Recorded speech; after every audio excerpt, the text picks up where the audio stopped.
ఎన్టీఆర్ కాళ్ళు పట్టుకున్నాడా? నిజమేనా? ఎవరి కాళ్ళు పట్టుకున్నాడు? ఏ హీరోయిన్ కాళ్ళు పట్టుకున్నాడు? ఇప్పుడు ఇదే ఫిలిం ఇండస్ట్రీలో బీభత్సమైన టాక్ అయింది. రియల్ లైఫ్ లో కాదండి, రియల్ లైఫ్ లోని సీన్ పై ఇప్పుడు సినిమా రీల్ కంటే పెద్దగానే డిస్కషన్ నడుస్తోంది. కొరటాల శివ మూవీ అంటే చాలు హీరోయిన్ కాళ్లకు, హీరో చేతులకు ప్రత్యేక సెంటిమెంట్ ఉంది. మిర్చి మూవీలో ప్రభాస్ అనుష్క కాళ్లకు నెయిల్ పాలిష్ చేస్తూ పట్టుకుంటాడు. సెకండ్ మూవీ శ్రీమంతుడులో ఓ సాంగ్ లో మహేష్ బాబుకు శృతి కాళ్లు తగిలి వెనక్కి తీసుకుంటూ ఉంటే పట్టుకొని మరీ లాగుతాడు మహేష్. ఇలా 2 సినిమాల్లోనూ కొరటాల తన సెంటిమెంట్ ను ఫాలో అయ్యాడు, హిట్ కొట్టాడు.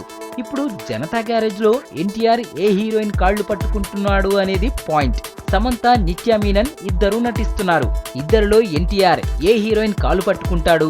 సందర్భమేంటి? సిచ్యువేషన్ డిమాండ్ ఎలా ఉంది అనేది ఇంట్రెస్టింగ్ టాపిక్ అయింది. నెయిల్ పాలిష్, పొరపాటు ఈ రెండు అనేవి సహజంగా ఉన్నవే. మరి మూడోది ఏ డిమాండ్ తో తెరకెక్కించనున్నారు అనే దానిపై చర్చ సాగుతోంది. చూడాలి కొరటాల సెంటిమెంట్ ఉంటుందా, సినిమా హిట్ అవుతుందా అనేది.